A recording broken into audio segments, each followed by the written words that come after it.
জাতীয় সংসদে ১০০ আসন বিশিষ্ট একটি উচ্চকক্ষ গঠিত হবে এবং এর সদস্যরা সংখ্যানুপাতিক পদ্ধতিতে মনোনীত হবেন।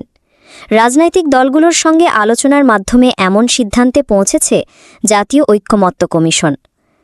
কমিশনের এই সিদ্ধান্তকে স্বাগত জানিয়েছেন ইসলামী ছাত্র শিবিরের ঢাকা বিশ্ববিদ্যালয় শাখার সাবেক সভাপতি ও যুক্তরাষ্ট্রের হাওয়ার্ড বিশ্ববিদ্যালয়ের সহকারী অধ্যাপক ড. মির্জা গালিব। একই সঙ্গে প্রপার ক্ষমতা না দিলে উচ্চকক্ষ বানিয়ে লাভ নেই বলেও মন্তব্য করেন তিনি। বৃহস্পতিবার ৩০ জুলাই রাত 8:30টায় নিজের ভেরিফাইড ফেসবুক আইডিতে দেওয়া এক পোস্টে তিনি এই মন্তব্য করেন। মির্জা গালিব বলেন, জাতীয় ঐক্যমত্য কমিশন সিদ্ধান্ত নিয়েছে যে জাতীয় সংসদের একটা ১০০ আসন বিশিষ্ট উচ্চকক্ষ হবে। উচ্চকক্ষের সদস্যরা মনোনীত হবেন সংখ্যানুপাতিক পদ্ধতিতে পিআর, অর্থাৎ জাতীয় নির্বাচনে দলগুলো যে ভোট পাবে তার ভিত্তিতে দলগুলোর মধ্যে আসন বণ্টন করা হবে। এইটা খুবই ভালো অগ্রগতি। উচ্চকক্ষে পিআর কেন প্রয়োজন এইটা নিয়ে অনেকবার কথা বলেছি এইবার দেশে থাকতে।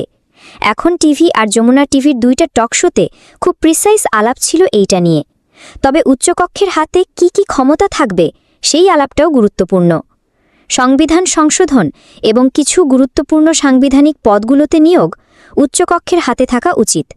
উচ্চকক্ষের হাতে প্রপার ক্ষমতা না দিলে তো উচ্চকক্ষ বানায়া কোনো লাভ নাই।